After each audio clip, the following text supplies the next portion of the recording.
വെളിപ്പാടിൻ്റെ പുസ്തകത്തിൽ ഒരു സ്ത്രീയെക്കുറിച്ച് പറയുന്നുണ്ട്. ആരായിരുന്നു ആ സ്ത്രീ? അവരെ ആക്രമിക്കാനെത്തിയ ഉഗ്രസർപ്പത്തിന് എന്ത് സംഭവിച്ചു? ഈ സ്ത്രീ കാരണമാണോ സ്വർഗത്തിൽ യുദ്ധമുണ്ടായത്? നമുക്ക് നോക്കാം ബൈബിൾ പറയുന്നത് എന്തെന്ന്. ഈ ചാനൽ ആദ്യമായിട്ടാണ് കാണുന്നതെങ്കിൽ ഒന്ന് സബ്സ്ക്രൈബ് ചെയ്യൂ കേട്ടോ. ഏഴാമത്തെ കാഹളത്തിന് ശേഷം ദൈവത്തിൻ്റെ കോപം അല്പം ശമിച്ചു എന്നാണ് ബൈബിൾ പറയുന്നത്. ആ സമയത്ത് സ്വർഗത്തിൽ ഒരു അടയാളം കാണപ്പെട്ടു. സൂര്യനെ ഉടയാക്കിയ ഒരു സ്ത്രീ. അവളുടെ പാദങ്ങൾക്കിടയിൽ ചന്ദ്രൻ, ശിരസിൽ 12 നക്ഷത്രങ്ങൾ കൊണ്ടുള്ള കിരീടം. അവൾ ഗർഭിണിയായിരുന്നു. പ്രസവവേദനയിൽ അവൾ നിലവിളിച്ചു. പ്രസവ ക്ലേശത്താൽ അവൾ ഞെരുങ്ങി.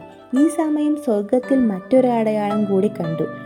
ഒരു അത്യുഗ്ര സർപ്പം. അതിന് 7 തലയും 10 കൊമ്പും, തലകളിൽ 7 കിരീടങ്ങളും. അതിൻ്റെ വാൽ ആകാശത്തിലെ നക്ഷത്രങ്ങളിൽ 1/3 വാരിക്കൂട്ടിയിരുന്നു. അത് ഭൂമിയിലോട്ടെറിഞ്ഞു. ആ സ്ത്രീ പ്രസവിക്കുന്ന കുഞ്ഞിനെ വിഴുങ്ങാൻ സർപ്പം അവളുടെ മുമ്പിൽ കാത്തുനിന്നു. അവൾ ഒരു ആൺകുട്ടിയെ പ്രസവിച്ചു.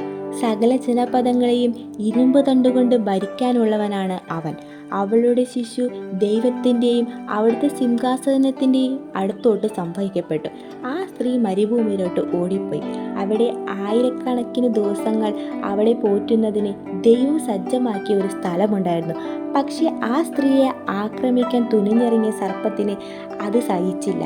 ഇതിൻ്റെ പേരിൽ സ്വർഗത്തിൽ ഒരു ആത്മീയ യുദ്ധം തന്നെ ഉണ്ടായെന്ന് ബൈബിൾ സൂചിപ്പിക്കുന്നു. അവിടെ മിഖായേലും അവൻ്റെ ദൂതന്മാരും സർപ്പത്തോട് പോരാടി. സർപ്പവും അവൻ്റെ ദൂതന്മാരും എതിർത്ത് യുദ്ധം ചെയ്തു. എന്നാൽ അവർ പരാജിതനായി.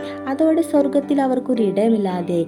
ആ സർപ്പം സർവ്വലോകത്തെയും വഞ്ചിക്കുന്ന സാത്താനെന്നും പിശാചെന്നും വിളിപ്പിക്കപ്പെടുന്ന പുരാതന സർപ്പം ഭൂമിയിലോട്ട് വലിച്ചെറിയപ്പെട്ടു. അവനോടുകൂടി അവൻ്റെ ദൂതന്മാരും.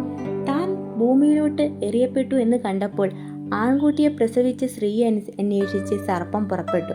സർപ്പത്തിൻ്റെ വായിൽ നിന്നും രക്ഷപ്പെട്ടു തൻ്റെ സങ്കേതമായ മരുഭൂമിയിലേക്ക് പറന്നു പോകാൻ വേണ്ടി ആ സ്ത്രീക്ക് കഴുകൻ്റെ വലിയ ചിറകുകൾ നൽകപ്പെട്ടു. പക്ഷേ സർപ്പം സ്ത്രീയെ ഒഴുക്കിക്കളയാൻ തൻ്റെ വായിൽ നിന്നും